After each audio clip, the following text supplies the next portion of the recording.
Hare Krishna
Bhaktivedanta स्वामी श्री प्रभुपाद की जय।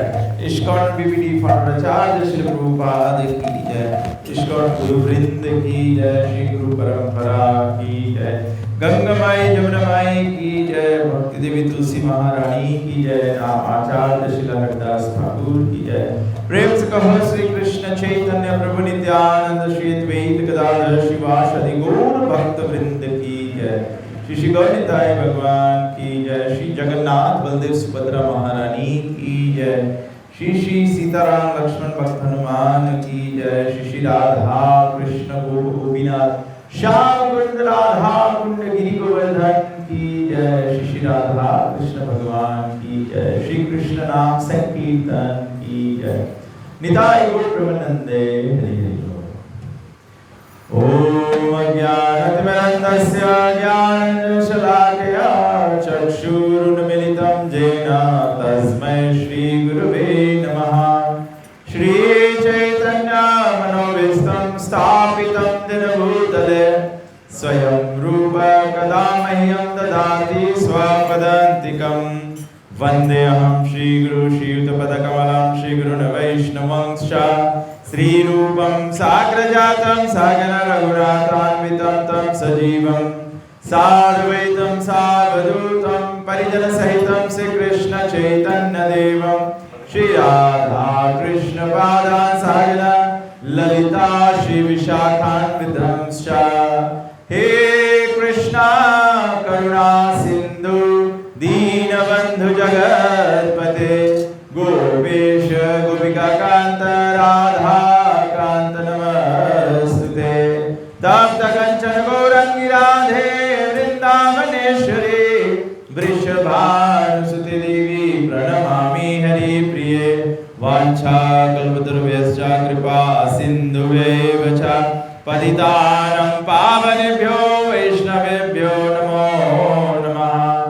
नमो ओं विष्णुपादाय कृष्णा प्रस्थाय भूतले श्रीमते भक्तिवेदांत स्वामिनिति नामिने। नमस्ते सरस्वती देवे गौरवाणी प्रचारिणे निर्विशेष शून्यवादी पाश्चात्यदेशतारिणे। जय श्री कृष्ण चैतन्य प्रभु नित्यानंद श्री अद्वैत गदाधर शिवासादि गौर भक्त वृंदा। हरे कृष्ण कृष्ण कृष्ण हरे हरे हरे राम राम राम हरे हरे। हरे कृष्ण सभी लोग बोलिए हरे राम राम राम हरे हरे। हरे कृष्ण कृष्ण कृष्ण हरे हरे हरे राम राम राम हरे हरे। ओम नमो भगवते वासुदेवाय। ओम नमो भगवते वासुदेवाय।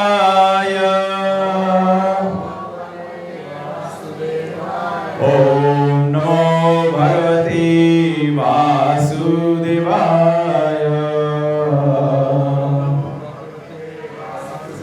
जस्या प्रसादात् भगवत् प्रसादो जस्या प्रसादात् न गति कुतोऽपि। ध्यायन्तु वंशस्य यस्य श्रीसन्ध्यं वन्दे गुरो श्रीचरणारविन्दं। वन्दे गुरो श्रीचरणारविन्दं। वन्दे गुरो श्रीचरणारविन्दं। नमः ओं विष्णुपदाय कृष्णप्रस्थाय भूतले श्रीमते कृष्ण गोस्वामी नामिने। हरे कृष्णा। तो एक बार फिर आप सभी लोगों का स्वागत करते हैं और विशेष करके जो आपने अपना बहुमूल्य समय निकाल कर और आज भागवत चर्चा के लिए अपना उपस्थिति दिया है। वास्तव में ग्रंथ कहता है मनुष्य नाम सहस्रेषु कश्चित यतति सिद्धये। बताया गया है कि हजारों की संख्या में मनुष्यों में से कोई एक होता है जिसको भगवान के प्रति या भगवत्ता को समझने का इच्छा होता है। ऐसे तो रामायण में पहले से ही गोस्वामी तुलसीदास जी ने कहा है, बड़े भाग मानुष तन पावा, सुर दुर्लभ सब ग्रंथन गावा। मतलब सभी ग्रंथों में, हमारे वेदों में, हमारे पुराणों में, भगवत गीता, महाभारत, रामायण, इतिहास जो है, उपनिषद, कट उपनिषद, जितने भी हमारे सनातन धर्म के ग्रंथ हैं, उसमें यह स्पष्ट उल्लेख किया गया है कि मनुष्य जन्म प्राप्त कर पाना ये बहुत बड़ा भाग्य है। हम और आप इसका ज्ञान सभी रखते हैं कि 84 लाख योनि भ्रमने के बाद ही मनुष्य जन्म प्राप्त होता है। अपने अपने कर्म अनुसार अपने कर्म के फलों को भोग करने के बाद में जब हमारा पुण्य उदय होता है, तब हमें मनुष्य जन्म प्राप्त होता है।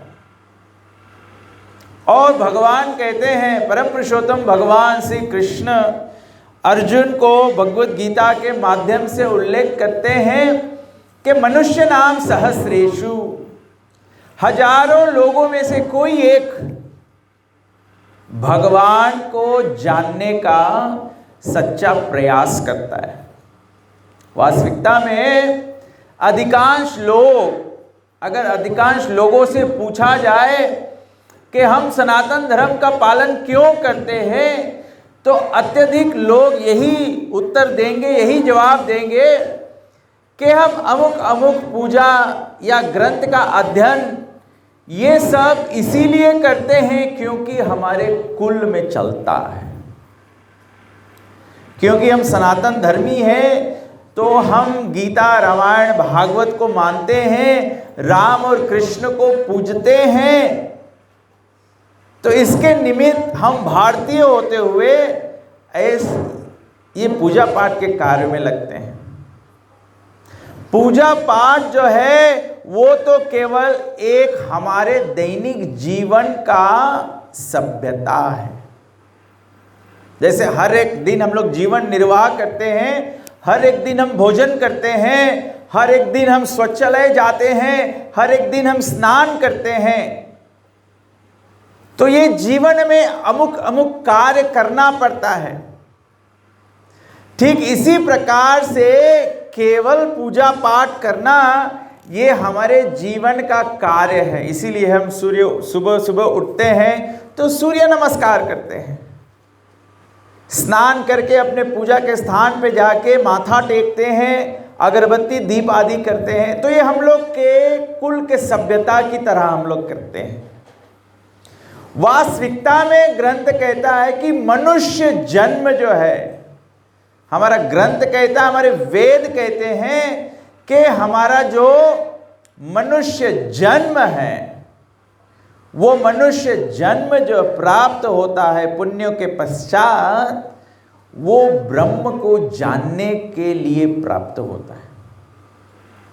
बताया गया है कि हर एक जीव, जब हम जीव कहते हैं तो सभी जीव जंतु को कहते हैं। जैसे आप गरुड़ पुराण में पढ़े होंगे या श्रवण किए होंगे कि वास्तविकता में जो हम हैं वो जीव शक्ति है, और जीव शक्ति को भगवान कहते हैं ऐसा कभी भी नहीं हुआ कि मैं ना रहा हो या तुम न रहे हो, अथवा ये समस्त राजा न रहे हो, और ना ऐसा है कि भविष्य में हम लोग नहीं रहेंगे। अगर हम ग्रंथ की ये वाणी का स्मरण करें या इस पर चर्चा करें, तो हम और आप सभी लोग जानते हैं कि निधन के समय, मृत्यु के समय हम लोग संबोधन करते हैं कि अमुक व्यक्ति चला गया है। तो कौन व्यक्ति चला गया है? जिसका निधन हो जाता है उसका शरीर तो हमारे सामने होता है, लेकिन अब वो शरीर को शव कहा जाता है। अंग्रेजी में शव का मतलब होता है दिखावा। जो हमारे सामने होता है मतलब उसको शव कहते हैं, मतलब अब केवल एक दिखावा है। लेकिन जो वास्तविक व्यक्ति है वो तो चला गया। इसमें किसी व्यक्ति को बड़ा विज्ञान होने की जरूरत नहीं है, आपको साइंटिस्ट होने की जरूरत नहीं है।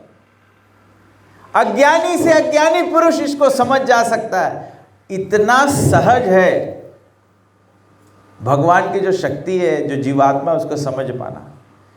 केवल किसी के शरीर से जीव शक्ति निकल जाए तो ये शरीर हमारा जो आज चलायमान है कल मृतक हो जाएगा। तो भगवान कहते हैं अर्जुन को कि हे अर्जुन, ऐसा कोई समय नहीं था कि मैं नहीं था, तुम नहीं थे, न ही ये राजा लोग नहीं थे, और ऐसा भविष्य में होगा भी नहीं कि कभी हम नहीं रहेंगे, आप नहीं रहोगे या कोई नहीं। मतलब यहां पर भगवान परिचय क्या कराते हैं? जीव आत्मा का शाश्वता। शाश्वता मतलब इटर्नल लाइफ जो होता है, सोल का जो क्वालिटी है इटर्निटी। कोई भी धर्म, कोई भी मजहब मानने वाला हो, इस्लाम मानता है कि रूह जो है वो शाश्वत है। ईसाई धर्म मानने वाले कहते हैं जो जीव है, जो सोल है वो शाश्वत है। और हम सनातन धर्मी मानते ही हैं, जानते ही हैं कि जीवात्मा जो है शाश्वत है। अगर जीवात्मा शाश्वत ना होता, अगर जीवात्मा शाश्वत ना होता तो हम श्राद्ध क्रिया क्यों करते, किसके प्रति करते? या हमारे सनातन धर्म या वैदिक कैलेंडर के अनुसार हर एक साल में पितृ पक्ष आता है तो हम पितरों के प्रति कुछ करते हैं। अगर जीवात्मा शाश्वत नहीं होता तो हमें पितरों के प्रति कुछ क्यों करना पड़ता? ये विचारणीय है कि नहीं? सोचना चाहिए हमको कि नहीं इसके बारे में? तो भगवान यहां सर्वप्रथम आत्मा की पहचान कराते हैं कि आत्मा जो है, हम और आप जो है, हम लोग शाश्वत है, हम लोग कभी मरते नहीं है। केवल पंचभूत का, ये 5 तत्वों का शरीर जब धारण करते हैं तो ये शरीर धारण करते हुए हम मोह में पड़ जाते हैं। हम ये मान बैठते हैं कि हम ये शरीर है। जब हम अपने आप को ये शरीर मान बैठते हैं तो हम अपने जीवन के सभी कार्यों को शरीर को केंद्र बना के करते हैं। अर्थात हम जो भी कुछ जीवन में करते हैं केवल ये शरीर के लिए करते हैं। हर एक व्यक्ति जीवन में क्या करता है? आहार, निद्रा, भय और मैथुनम च। भागवत के पन्नों में कहा गया है कि हर एक जीव आहार करता है, भोजन करता है। हम भी भोजन करते हैं, आप भी भोजन करते हो, पशु पक्षी भी भोजन करते हैं, पेड़ पालो भी भोजन करते हैं। केवल फर्क है, पशु जो होता है वो भूमि पर भोजन फेंक दिया जाए वहां से कर लेता है। पेड़ पालो अपने जड़ों से अपना जो पौष्टिक पदार्थ है उसको ग्रहण कर लेते हैं। पक्षी चुन चुन के भोजन खा लेता है और मनुष्य भी भोजन परोस कर खाता है, भोजन बनाता है, भोजन परोस कर खाता है। तो अगर मनुष्य भी भोजन खाता है, पशु भी भोजन खाते हैं, पक्षी भी भोजन खाते हैं, पेड़ पालो भी भोजन करते हैं, तो मनुष्य और पेड़ पालो और पक्षी में क्या फर्क है? अगर एक ही काम व्यक्ति करे, अगर हर एक व्यक्ति टीचर हो जाए, या जितने लोग बच्चों को शिक्षित करते हैं उनको टीचर संबोधन किया जाता है, उनको टीचर कहा जाता है, अध्यापक कहा जाता है, अध्यापिका कहा जाता है।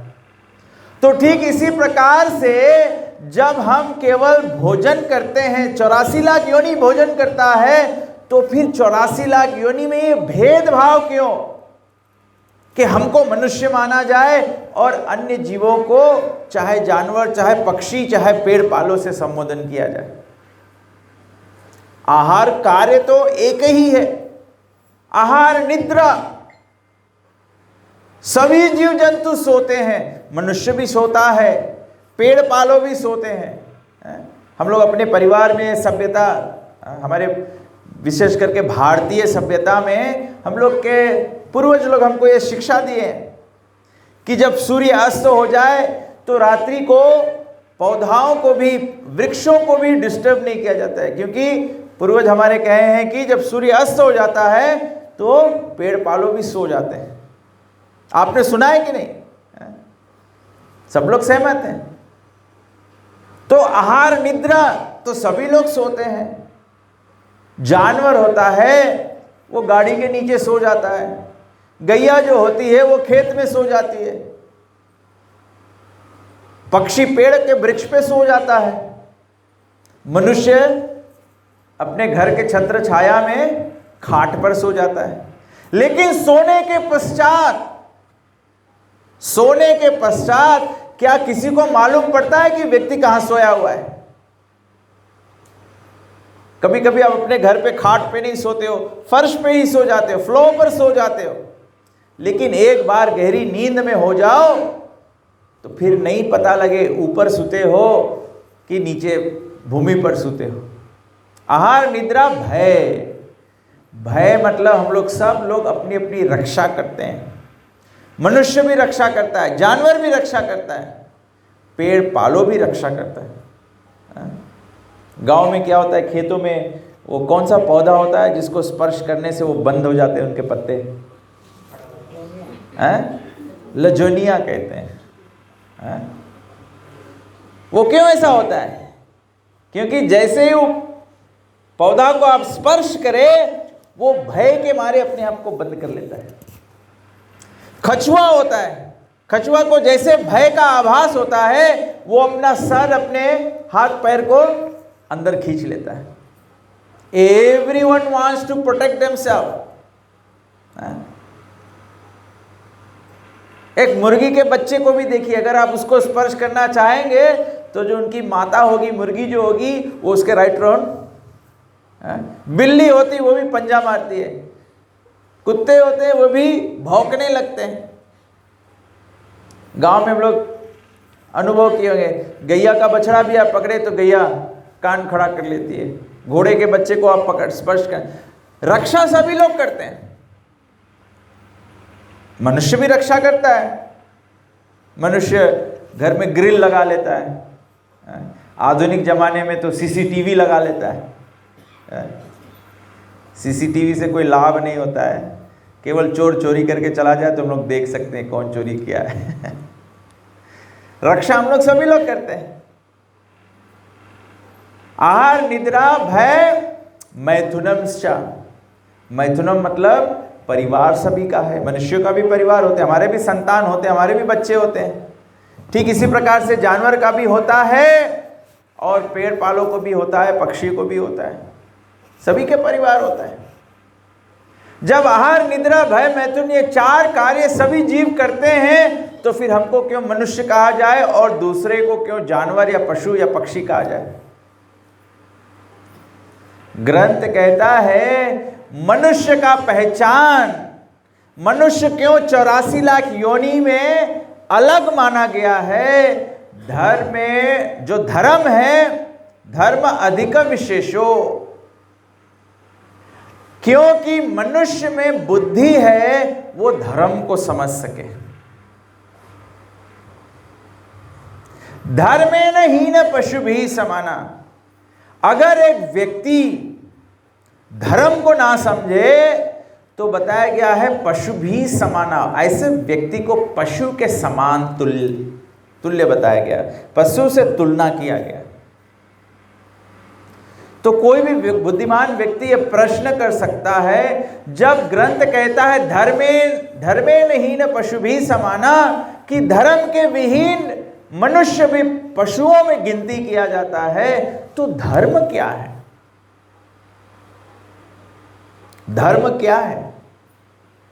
हम लोग सोचते हैं कि ईसाई धर्म है, इस्लाम धर्म है, हिंदू धर्म है, वास्तविकता में भगवान कहते हैं हमारा धर्म सनातन है। सनातन का मतलब होता है जो वस्तु का कभी शुरुआत नहीं हुआ है और जो वस्तु का कभी अंत नहीं होगा। कोई व्यक्ति मुझे यहां बता सकता है कि भगवान का शुरुआत कब हुआ है?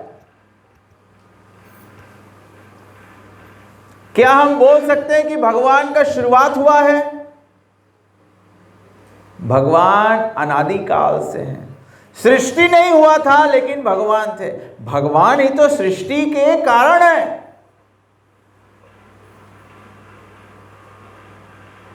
कोई बता सकता है कि भगवान का अंत कब होता है?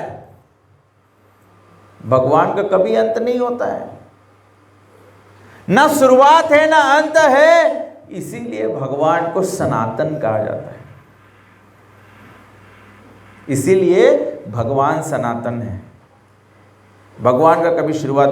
भगवान कहते हैं यदा यदा ही धर्मस्य ग्लानिर्भवति भारत, जब जब धर्म की हानि होती है, पाप बढ़ जाता है, तो भगवान प्रकट होते हैं। यदा यदा ही धर्मस्य परित्रणाय साधूनां विनाशाय च दुष्कृताम, भक्तों की रक्षा करने के लिए भगवान, साधु संतों की रक्षा करने के लिए भगवान प्रकट होते हैं। दुष्टों को विनाश करने के लिए भगवान प्रकट होते हैं। धर्म संस्थापनार्थाय, भगवान धर्म को संस्थापन करने के लिए प्रकट होते हैं। तो भगवान क्या धर्म संस्थापन करते हैं? धर्म क्या है? धर्म सनातन है। सनातन क्या है? सनातन भगवान है। भगवान का कभी शुरुआत नहीं, भगवान का अंत नहीं। केवल अमुक अमुक समय भगवान प्रकट होते हैं। लेकिन जब भगवान यहाँ पृथ्वी पर प्रकट होते हैं तो भगवान वैकुंठ में भी वास करते हैं, गोलोक धाम में भी वास करते हैं। त्रेता युग में राम आते हैं। इसका मतलब नहीं है कि दिव्य जगत, वैकुंठ जगत अयोध्या में राम नहीं है। अभी आप सब यहाँ पर अपने अपने घर से यहाँ आ गए हो तो आप अपने घर पर नहीं हो, क्योंकि हम और आप भगवान नहीं हैं। हम लोग दो स्थान पे एक समय नहीं रह सकते हैं। भगवान सर्वव्यापक है। हम लोग जितने लोग यहां बैठे हैं सबके हृदय में भगवान है कि नहीं है? Thank you. आप सभी लोग मूड हिला रहे हैं, इसका मतलब है कि आप लोग सुन रहे हैं।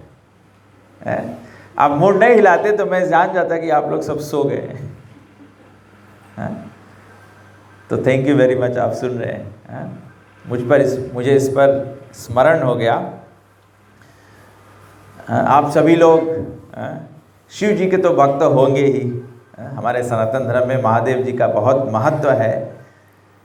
तो आप सभी लोग जानते हैं कि जब शिव जी से माता पार्वती एक बार अमर कथा सुनने का इच्छा की, अमर कथा नहीं चर्चा करेंगे, लेकिन केवल ये बात मैं उदाहरण आपको देना चाहता हूँ कि शिव जी ने माता पार्वती को अमर कथा तब सुनाया, ये कंडीशन पे सुनाया कि जब मैं आपको कथा सुना रहा होऊंगा तो आपको हुकारी भरना होगा। आपने सुना है कि नहीं? शिव जी बोले जब हुकारी नहीं भरोगे तो मतलब आप सतर्क होके नहीं सुन रहे। You are not doing attentive hearing. जब बेहोश में सुना जाता है, जब ध्यान से नहीं सुना जाता है, तो आप लोग ये कहावत सुने होंगे, जब ध्यान हटा दुर्घटना घटा। कुछ भी कार्य आप कर रहे हो, चाहे आप ड्राइविंग कर रहे हो, चाहे आप भोजन बना रहे हो, माताएं चाहे स्त्री कर रही हो, कपड़े को स्त्री कर रहे हो, जब आप ध्यान नहीं करोगे कपड़ा जल जाएगा।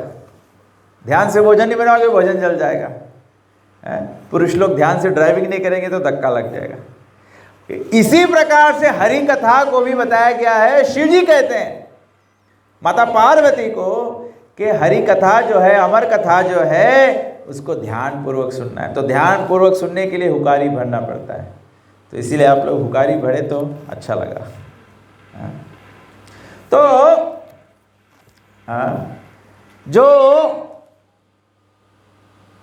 हमारा जो धर्म है वो सनातन है।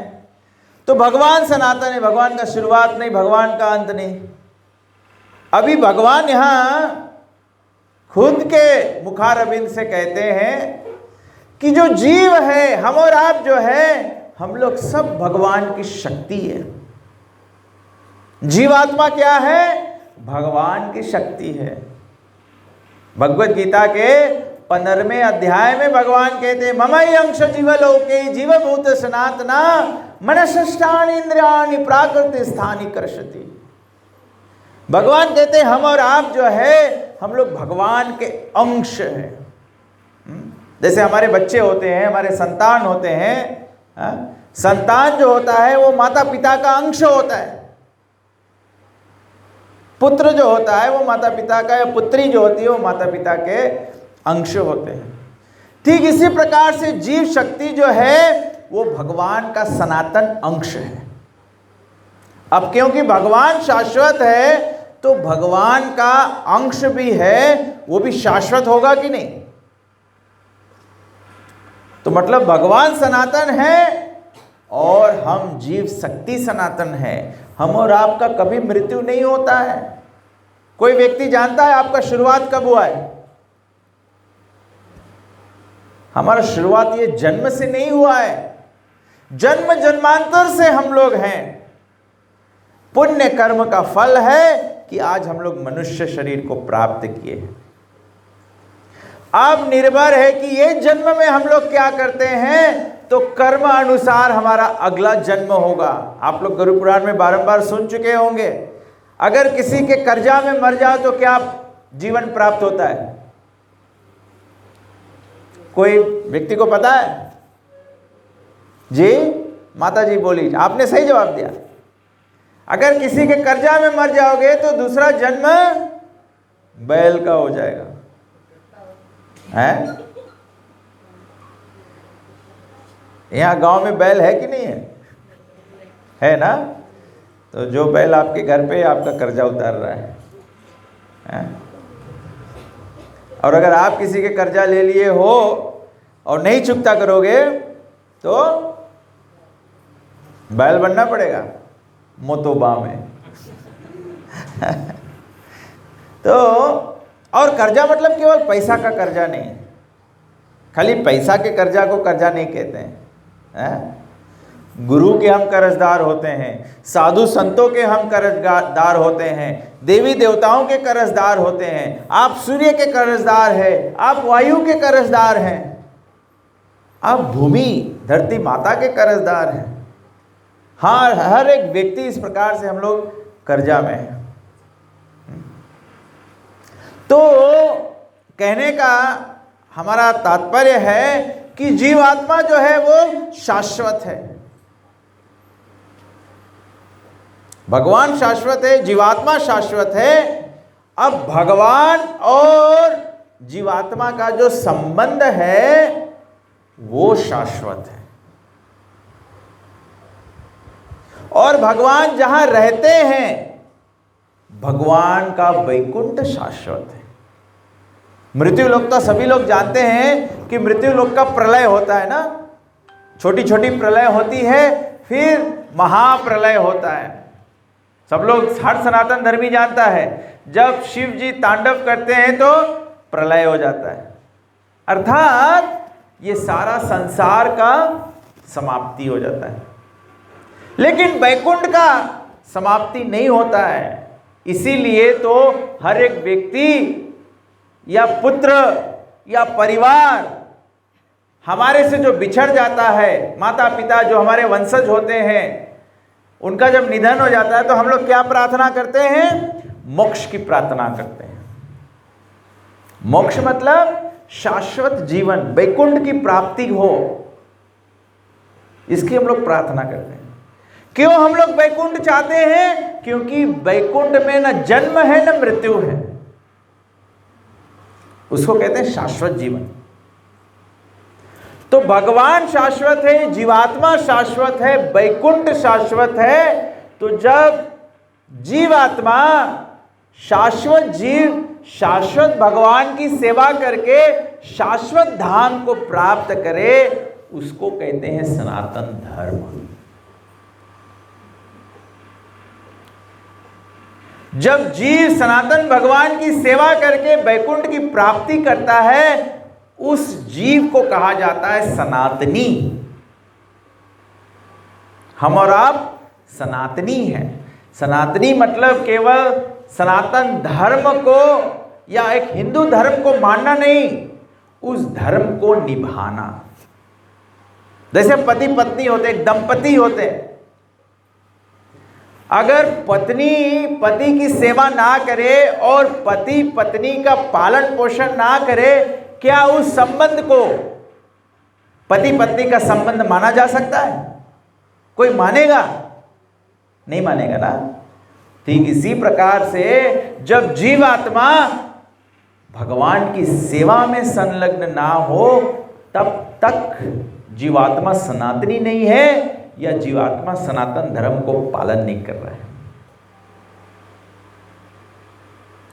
जो हम पूजा पाठ कर रहे हैं वो गलत नहीं है, वो तो भगवान के साथ में संबंध जोड़ने का ध्येय होता है। जैसे जब पति पत्नी का संबंध होता है तो पत्नी भोजन बना के पति को परोसती है। कोई भी पुरुष से पूछो, आपकी पत्नी हो और आपको खाना ना पूछे तो आप क्या सोचेंगे? पत्नी होए कोई फायदा है? आप बोलेंगे ये मेरी पत्नी है, ना तो मुझे भोजन देती है, ना तो मेरा कपड़ा कुछ करती है, ना मुझे पानी पूछती है। या माता पिता बोलते हैं बच्चा तो पानी भी नहीं पूछता है, तो ऐसे बच्चे को रखना कोई फायदा है? ऐसे बच्चे को आप बच्चा मानेंगे? नहीं ना। तो ठीक इसी प्रकार से जो हम लोग पूजा पाठ करते हैं, ये सेवा का अंग है। भोग धराना, अगरबत्ती करना, दीप करना, ये तो सेवा है। लेकिन सेवा करने से पहले अपने संबंध को भगवान से समझना चाहिए। अपने संबंध को भगवान से समझना चाहिए, और वो भगवान का साथ में जो संबंध है उसकी जागृति कराना होता है। कैसे जागृति होगा? जब हम हमारा जो ग्रंथ है, रामायण है, भगवत गीता है, वेद आदि ग्रंथ है, इसको हम लोग अध्ययन करेंगे या इसको हम लोग श्रवण करेंगे। इसीलिए जब माता सबरी को भगवान श्री रामचंद्र जी मिले, तो माता सबरी को जब नवदा भक्ति का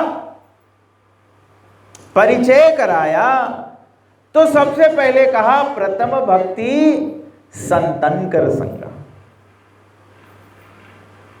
संत समागम में जाते हैं, जैसे हम लोग आज यहाँ पर एकत्र हुए हैं सत्संग में।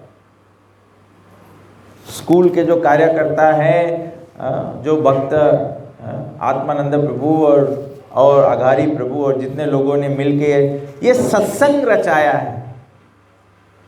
ये क्यों सत्संग रचाया है? क्योंकि भगवान श्री रामचंद्र जी कहते हैं प्रथम भक्ति संतन कर संग। भगवान पहले नहीं बोले कि प्रथम भक्ति है कि मुझे आरती करो, भगवान बोले प्रथम भक्ति है मुझे दीप दिखाओ, भगवान बोले प्रथम भक्ति है मुझे फूल चढ़ाओ। भगवान बोलते हैं प्रथम भक्ति संतों का संग करो। अब संतों के संग से क्या लाभ होगा? जब आप संत समागम में जाओगे तो क्या होगा? सत्संग का मतलब ही है कि परम सत्य की चर्चा होगी। परम सत्य क्या है? हर एक व्यक्ति जानता है, जब हम किसी का निधन होता है तो हम लोग उस समय सत्य की पहचान करते हैं। सत्य क्या है? राम नाम, मतलब राम सत्य है, राम का नाम सत्य है, राम की कथा सत्य है, राम के भक्त सत्य हैं, हनुमान जी सत्य हैं, शिव जी सत्य हैं। क्यों? क्योंकि ये सब राम से जुड़े हुए हैं। तो सत्संग का मतलब है, भगवान श्री रामचंद्र जी क्यों कहते हैं कि प्रथम भक्ति संतन कर संगा, क्योंकि संत समागम वहां होता है जहां पर प्रभु श्री रामचंद्र जी का चर्चा होता है, जहां भगवान श्री कृष्ण का चर्चा हो रहा है, जहां पर श्री लक्ष्मी नारायण जी का चर्चा हो रहा है, उसको सत्संग कहते हैं।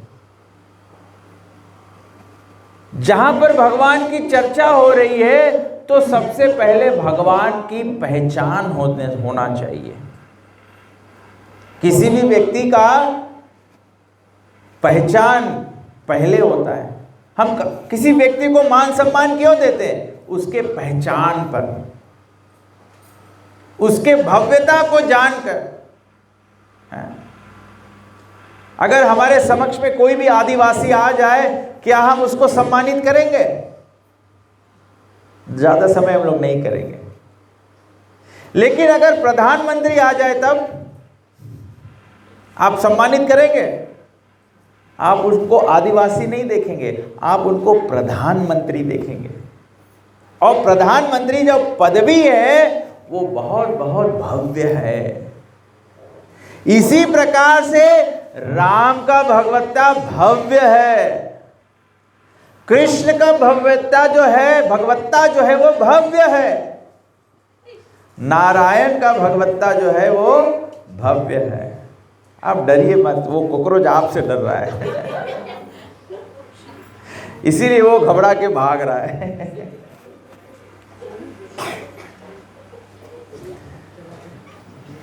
वो शायद मेरा चेला होगा किसी जन्म का, इसीलिए कथा सुनने आया है। हरे कृष्णा। तो भगवान का भगवत्ता का पहचान चाहिए। तो सत्संग में क्या होता है? भगवान का भगवत्ता चर्चा होता है। जैसे कृष्ण अर्जुन को विराट रूप दिखलाते हैं, विराट रूप के अंदर सभी कुछ दिखता है। माता कौशल्या को या काकभूषण को भगवान श्री रामचंद्र जी विराट रूप दिखाते हैं, उसके अंदर समस्त सृष्टि दिखता है। मैया यशोदा को भगवान मिट्टी खाते हैं, मैया यशोदा कान्हा का मुख खुलवाती है तो मुख के अंदर में समस्त सृष्टि देखती है। ये सब क्या परिचय करवाता है? कि जो परम पुरुषोत्तम भगवान है उसके अंदर में सब कुछ है।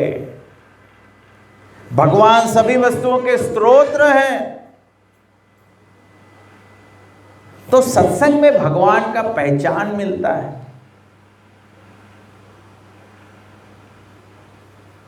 भगवान कोई व्यक्ति केवल चमत्कार कर दे उससे भगवान नहीं बन जाता है।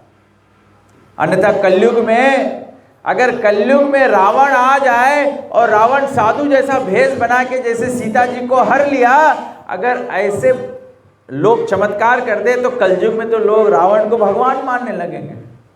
सही बात कि नहीं? चमत्कार से भगवान की पहचान नहीं है। भगवान केवल अपने आप को मिरेकल्स के माध्यम से नहीं दिखलाते हैं। मिरेकल्स तो आम व्यक्ति भी कर सकता है। जो कोई थोड़ा योग तप करे उसमें भी शक्ति आ जाता है। बताया गया, भागवत पुराण में बताया गया, अनिमा, लघिमा, महिमा, ये सब अलग अलग प्रकार के अष्ट सिद्धि है।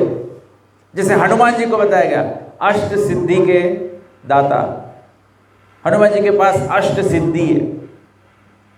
लेकिन आपने कभी सुना है हनुमान जी अपने आप को भगवान घोषणा कर रहे हैं? हनुमान जी को हमेशा बताया गया है राम कारज के आतुर। वो सब समय राम की सेवा के लिए उत्सुक होते हैं। आप सब लोग ये कथा बारंबार सुन चुके हैं। जब अयोध्या वापस भगवान श्री रामचंद्र जी लौटकर आ गए थे, सब जितने लोगों ने उनको सेवा किया था, भगवान उन सभी लोगों को पुरस्कारित किए, सभी लोगों को उपहार बांटा। हनुमान जी को मोतियों का हार दिया। हनुमान जी मोतियों को हार को तोड़ तोड़ के देख रहे हैं तो सब लोग हंसने लगे, बोले बानर मोती का कीमत नहीं जानता है। हनुमान जी बोला मैं हर एक मोती में क्या ढूंढ रहा हूं? सिया राम को ढूंढ रहा हूं। राम जग जाना, सब जगत में भगवान दिखना चाहिए। तो उस समय हनुमान जी ने अपना छाती खोलकर, छाती फाड़कर और क्या दिखाया? सीताराम। श्री रामचंद्र भगवान की। तो ये हनुमान जी अपना परिचय कराया। हनुमान जी कैसे परिचय कराया? अष्ट सिद्धि के दाता है, अष्ट सिद्धि उनके पास है। जब लंका जा रहे थे, समुद्र की में राक्षसी आई, तो हनुमान जी एकदम छोटे होकर उनके मुख के अंदर जाके और बाहर आ गए। राम कार्य के आतुर, राम की सेवा करने के लिए अष्ट सिद्धियों का प्रयोग करते हैं, लेकिन अपने आप को भगवान नहीं घोषित करते। लंका पहुंचे, लंकनी के सामने भगवान हनुमान जी एकदम छोटे बनकर चले गए।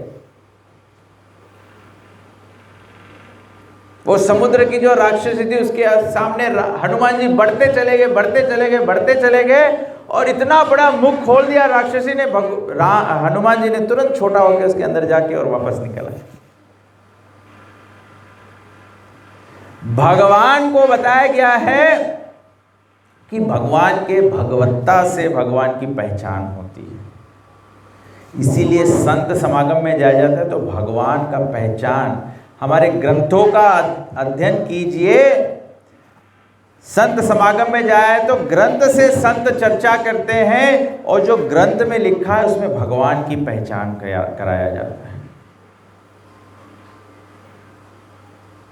तो बताया गया है प्रथम भक्ति संतन कर संगा। संतों की महिमा में बताया गया है, वो भी रामायण में बताया गया है। चित्रकूट भय संतन की भीड़, तुलसीदास चंदन घिसत, तिलक करत रघुबीर। आचार्य जन समझाते हैं क्यों संत समागम की इतनी महिमा है, क्योंकि जहां सत्संग होता है वहां भगवान की उपस्थिति होती है।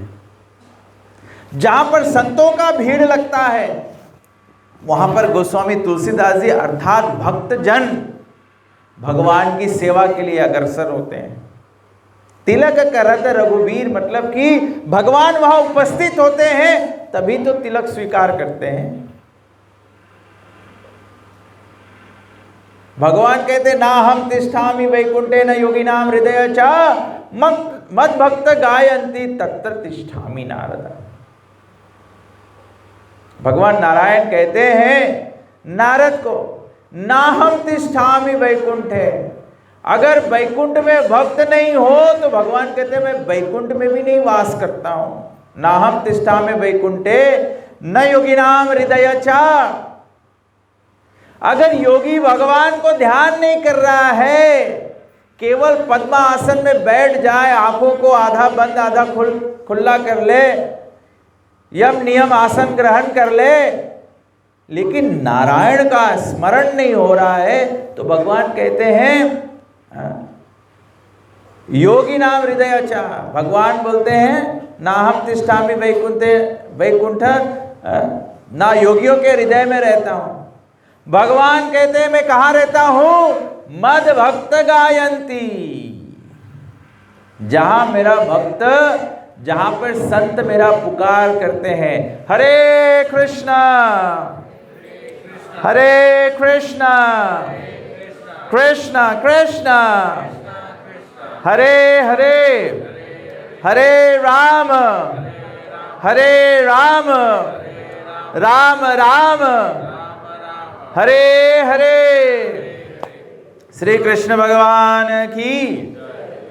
तो जहाँ पर भगवान का नाम लिया जाता है, जहाँ भगवान का कीर्तन होता है, भगवान वहाँ उपस्थित हो जाते हैं।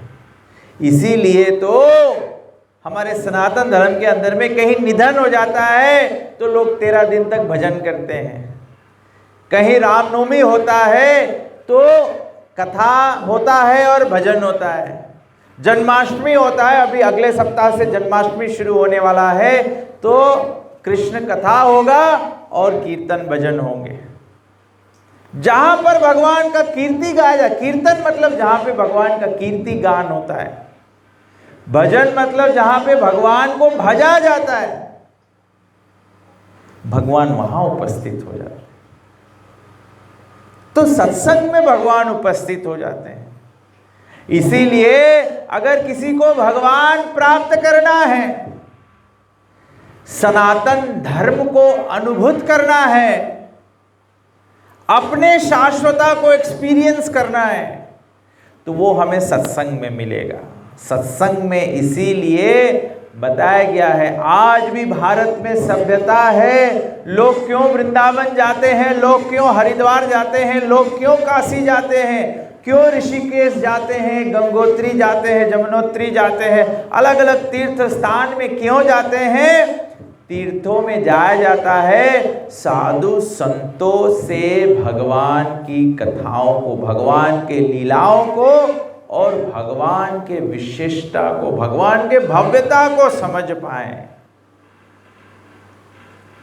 तो यही सत्संग को उत्पन्न करने के लिए आज ये पाठशाला के कार्यकर्ता और जितने भी भक्तजन और आत्मानंद प्रभु और उनके परिवार, इन्होंने ये सत्संग का रचना किया है। ये रचना इसीलिए हुआ है कि हम भगवान को कम से कम प्रयास करें हम लोग कि 3 दिन में थोड़ा तो भगवान को अनुभूत करें। प्रभुपाद जी कहते हैं, जैसे आप कहीं विवाह में जाते हो या कहीं पार्टी में जाते हो, जब भोजन बंटता है तो आप सबसे पहले भोजन का क्या करते हो?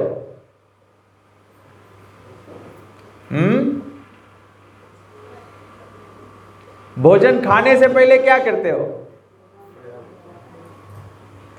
प्रेया के बाद में क्या करते हो?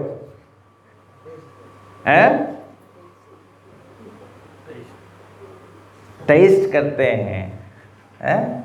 पूरा निवाला नहीं डालते हो आप, पहले तो टमाटर चटनी को ऐसे करके चीखना चाहते हो, हलवा को भी एक दाना उठा के ऐसे टेस्ट करना चाहते हो। तो हमारा प्रयास है, भगवान का प्रयास है कि कम से कम 3 दिन के सत्संग में कम से कम आपको राम का टेस्ट तो करा दें, प्रेम का आस्वादन तो करा दें। सत्संग का मतलब ही होता है कम से कम टेस्ट तो लग जाए। जब टेस्ट लग जाएगा तब हम अपने जीवन में पूरा भोजन का निवाला, और फिर तो हम लोग प्लेट साफ करके खा सकते हैं। लेकिन अगर आपको टेस्ट ना पकड़े तो पूरा के पूरा कचरा में चल देता है। सही बात है कि नहीं है? तो सत्संग ये भगवत भक्ति का आस्वादन करने का अवसर प्रदान करता है। भगवान हमारे समक्ष में भगवान श्री जगन्नाथ, बलदेव और सुभद्रा माता का प्राकट्य है, आगमन है। शायद आप अगर पहली बार जगन्नाथ जी का दर्शन कर रहे हैं तो आपके मन में प्रश्न उठ रहा होगा कि ये भगवान का कैसा स्वरूप है। वास्तविकता में बताया गया है, भागवत पुराण के पन्नों में बताया गया है कि जब भगवान श्री कृष्ण द्वारका में उपस्थित थे, भगवान द्वारकाधीश थे, द्वारका का राजा थे, जब भगवान श्री कृष्ण वृंदावन के लीला किए, भगवान बाल गोपाल लीला भगवान का हुआ, भगवान मथुरा के कंस का मर्दन किया, उसके पास भगवान द्वारका चला गए जहां पे भगवान के 16,108 रानियां थी। लेकिन भगवान द्वारका में होते हुए भी ब्रज के भक्तों का स्मरण करते हैं, ब्रज के वृंदावन के भक्तों को स्मरण करते हैं। तो एक दिन सभी रानियां ने माता रोहिणी को कहा कि ब्रज में है क्या जो भगवान कृष्ण, यहां द्वारकाधीश जो है वो हमेशा ब्रज की चिंतन करते हैं। तो माता रोहिणी कहती है रानियों से, रानियां कहती है माता रोहिणी से कि हमको ब्रज के बारे में सुनना है। तो माता रोहिणी कहती है अगर कृष्ण ब्रज के बारे में सुनेंगे तो वो ब्रज चले जाएंगे। भगवान को सबसे प्रेम वृंदावन से है, क्योंकि वृंदावन में सभी भक्त निष्काम भगवान से प्रेम करते हैं। कोई उनको उम्मीद नहीं है कि भगवान हम आपकी सेवा कर रहे हैं तो ये फल मिलना चाहिए, भगवान हम आपको ये कर रहे हैं तो ये आशीर्वाद मिलना चाहिए। संसार में हम और आप जैसे लोग तो भगवान को माथा भी टेकते हैं तो कोई आशीर्वाद चाहते हैं, सही बात कि नहीं?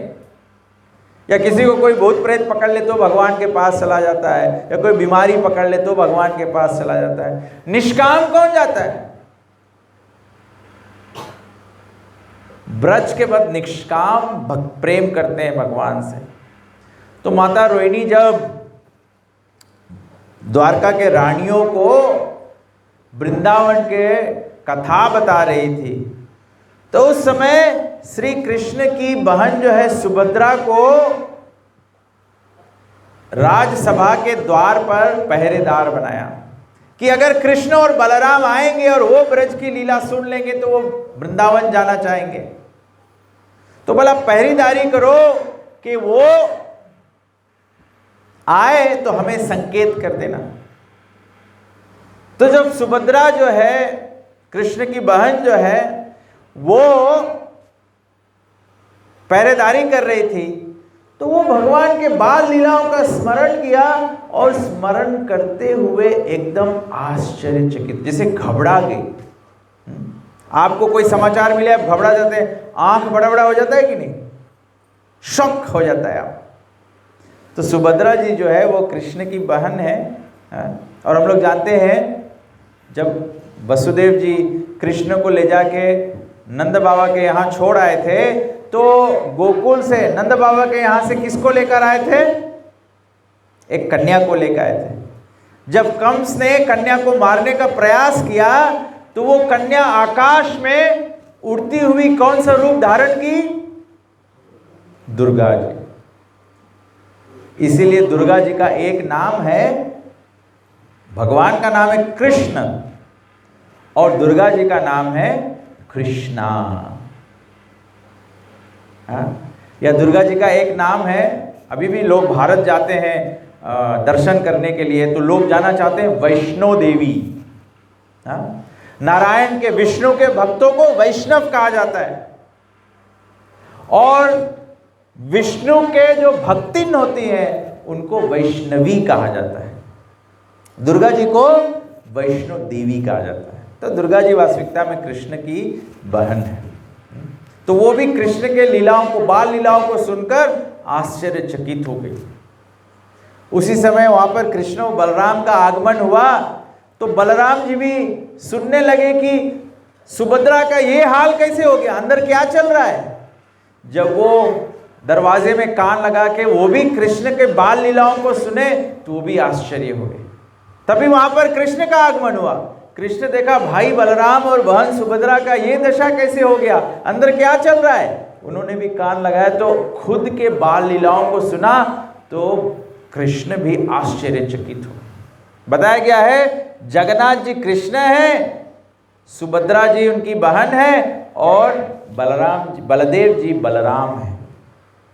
और ये स्वरूप उनका है, ये ब्रज का महाभाव स्वरूप है। महाभाव स्वरूप मतलब प्रेम स्वरूप है।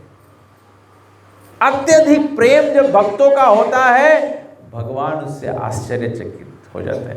दिस इज लाइक किसी को सरप्राइज कर दें हम।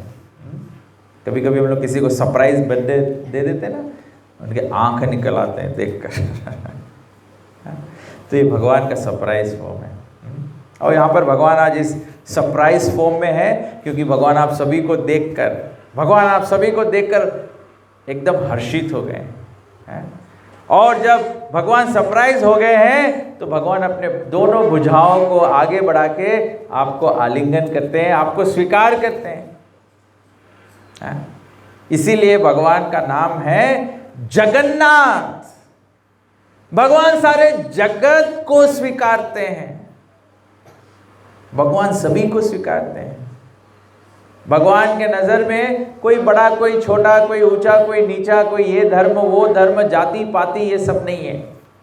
भगवान वास्तव में जगत के नाथ है, जगन्नाथ, सर्व जगत के नाथ। तो आज हमारा प्रयास था कि आप लोगों को के समक्ष में सत्संग का जो महत्व है, सत्संग में भगवान उपस्थित होते हैं, थोड़ा इस पर प्रकाश डालें, जिसमें कि हम अपने जीवन में हमेशा कोशिश करो, हमेशा प्रयास करो, धर्म नहीं न पशु भी समाना। मनुष्य का धर्म है सत्संग में जाए और मनुष्य का धर्म है भगवान को समझे।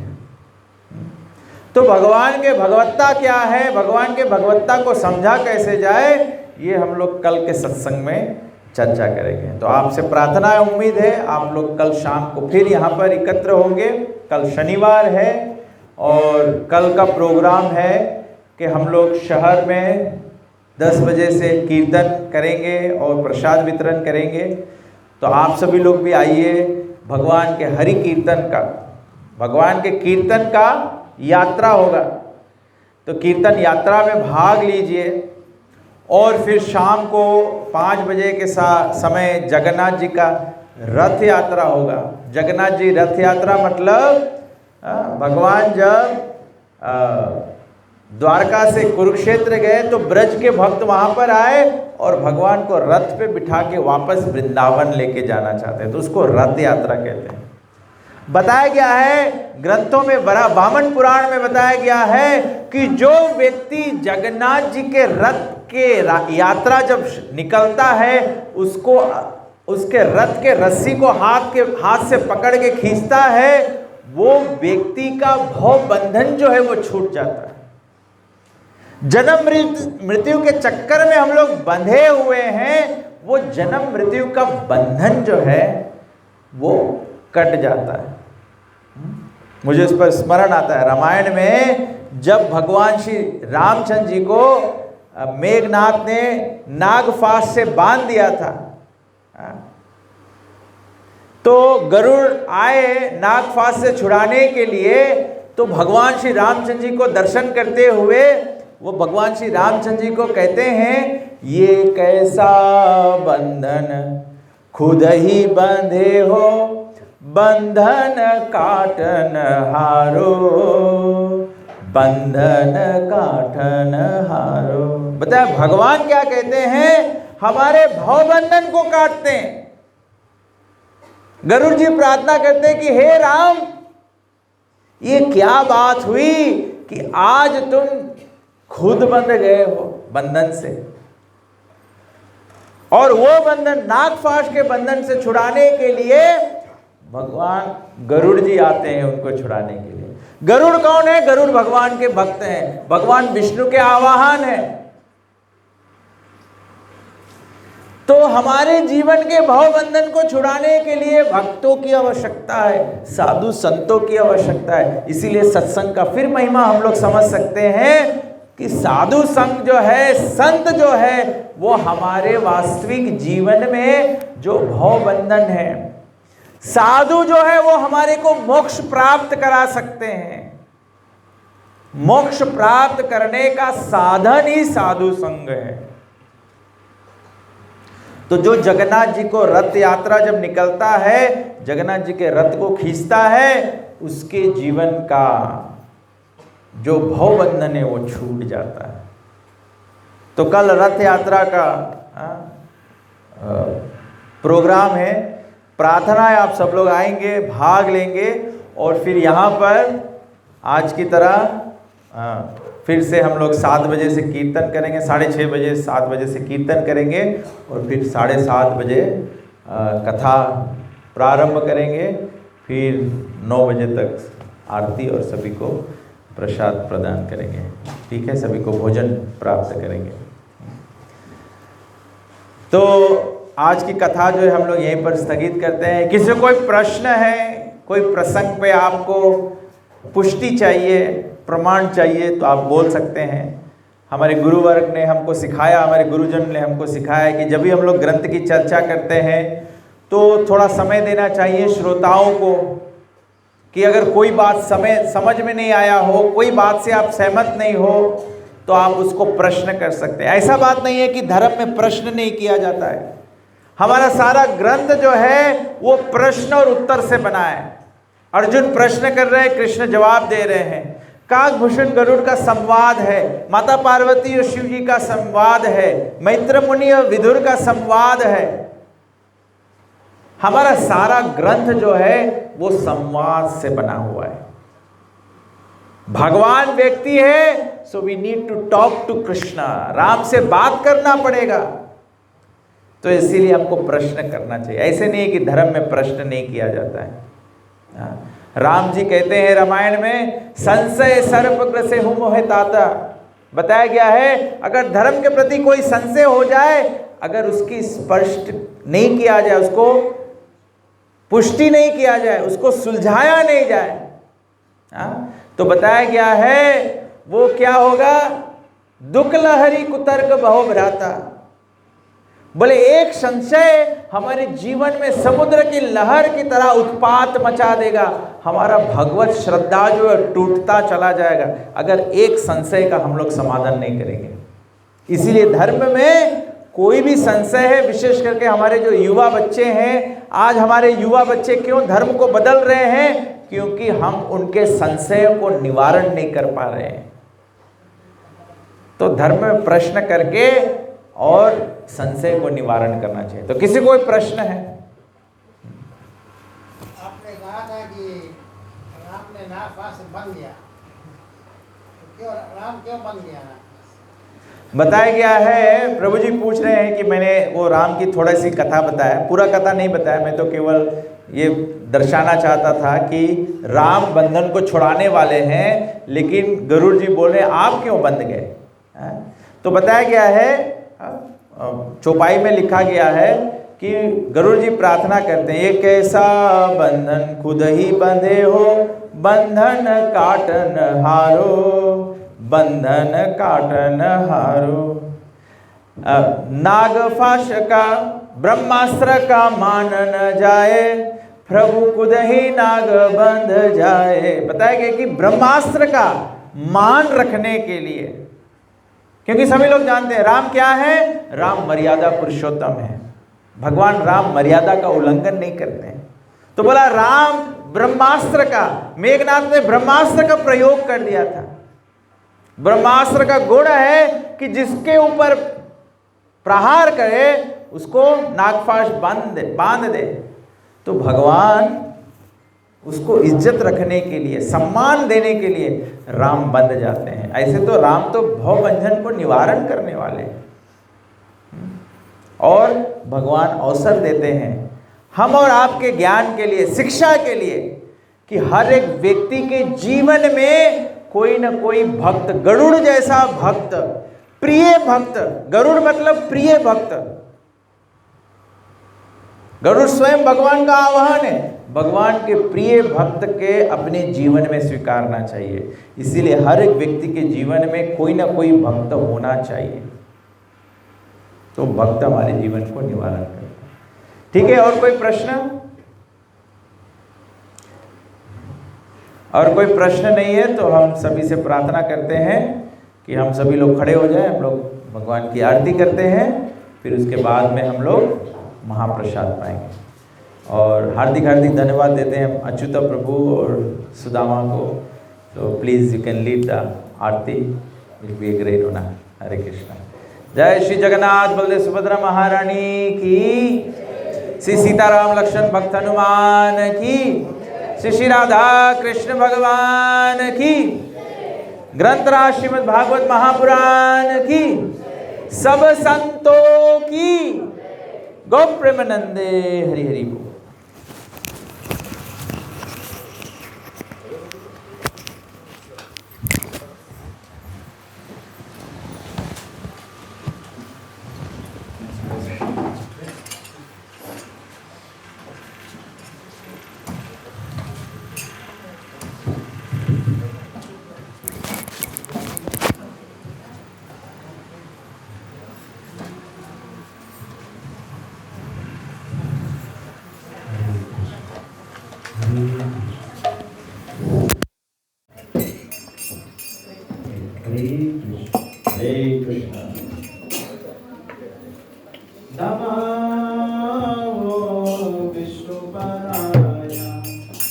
कृष्णाया भूतले श्रीमते भक्ति वेदांत स्वामी इति नामे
सभी लोग थोड़ी देर के लिए बैठे।